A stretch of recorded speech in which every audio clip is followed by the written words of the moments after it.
നമസ്കാരം, VCV ന്യൂസിലേക്ക് സ്വാഗതം. പ്രധാന വാർത്തകൾ നിങ്ങൾക്കായി അവതരിപ്പിക്കുന്നത് ഓരോ വസ്ത്രങ്ങൾക്കും ഒരു കഥയുണ്ട്. ആഘോഷത്തോളം വളർന്ന സ്വപ്നങ്ങളുടെ കഥ. Beauty silks.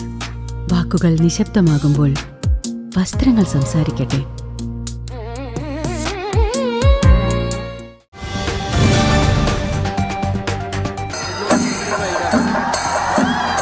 പൂരപ്രേമികളെ സാക്ഷിയാക്കി നെയ്ത്തലക്കാവിലമ്മ വടക്കുനാഥ ക്ഷേത്രത്തിന്റെ തെക്കേ ഗോപുരനട തള്ളിത്തുറന്നതോടെ തൃശൂർ പൂരത്തിന് വിളംബരമായി. കൊമ്പൻ എറണാകുളം ശിവകുമാറിന്റെ പുറത്തേറി പാണ്ടിമേളത്തിന്റെ അകമ്പടിയോടെ എത്തിയ ദേവി ഗോപുരവാതിൽ തുറന്ന് പുറത്തേക്ക് എഴുന്നള്ളിയതോടെ ഞായറാഴ്ച നടക്കുന്ന പൂരത്തിനുള്ള ഒരുക്കങ്ങൾ പൂർത്തിയായി. മുണ്ടത്തിക്കോട് വെടിക്കെട്ട് ദുരന്തത്തിന്റെ പശ്ചാത്തലത്തിൽ വെടിക്കെട്ട് ഒഴിവാക്കിയും കുടമാറ്റത്തിന്റെ സമയം 15 മിനിറ്റായി ചുരുക്കിയും ഇത്തവണ ചടങ്ങുകൾ മാത്രമായാണ് പൂരം ആഘോഷിക്കുന്നത്.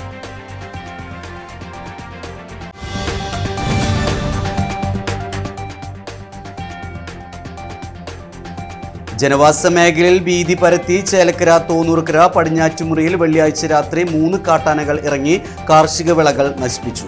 പൂവത്തിങ്കൽ സോമന്റെ വീട്ടുവളപ്പിൽ നിലയുറപ്പിച്ച ആനകൾ മാവ്, പ്ലാവ്, വാഴ തുടങ്ങിയ നശിപ്പിച്ചതിനെ തുടർന്ന് ഫോറസ്റ്റ് ഉദ്യോഗസ്ഥരും RRT സംഘവും എത്തി പടക്കം പൊട്ടിച്ചാണ് ഇവയെ കാട് കയറ്റിയത്.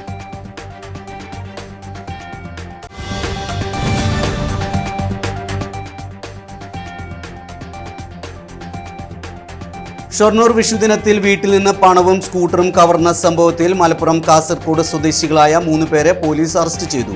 CCTV ദൃശ്യങ്ങൾ കേന്ദ്രീകരിച്ച് നടത്തിയ അന്വേഷണത്തിലാണ് സുഹൈൽ, അബ്ദുൾ സലാം, സിദ്ദിഖ് എന്നിവർ പിടിയിലായത്. ഇവർ മോഷണത്തിനെത്തിയ കാറും മോഷ്ടിച്ച സ്കൂട്ടറും പോലീസ് കസ്റ്റഡിയിലെടുത്തു.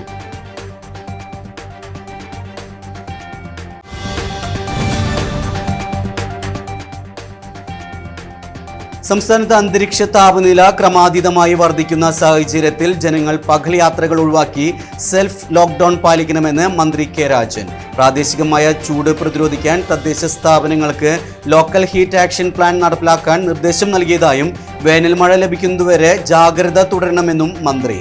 താപനില ഉയരുന്നതിനാൽ തീപിടുത്തം, പാമ്പുകടി തുടങ്ങിയ അപകടങ്ങൾക്കെതിരെ ജാഗ്രത വേണമെന്നും പാമ്പ് കടിയേറ്റാൽ ആന്റിവെനം ലഭ്യമായ ആശുപത്രികളിൽ രോഗികളെ എത്തിക്കാൻ 108 ആംബുലൻസുകൾ സജ്ജമാണെന്നും അദ്ദേഹം അറിയിച്ചു.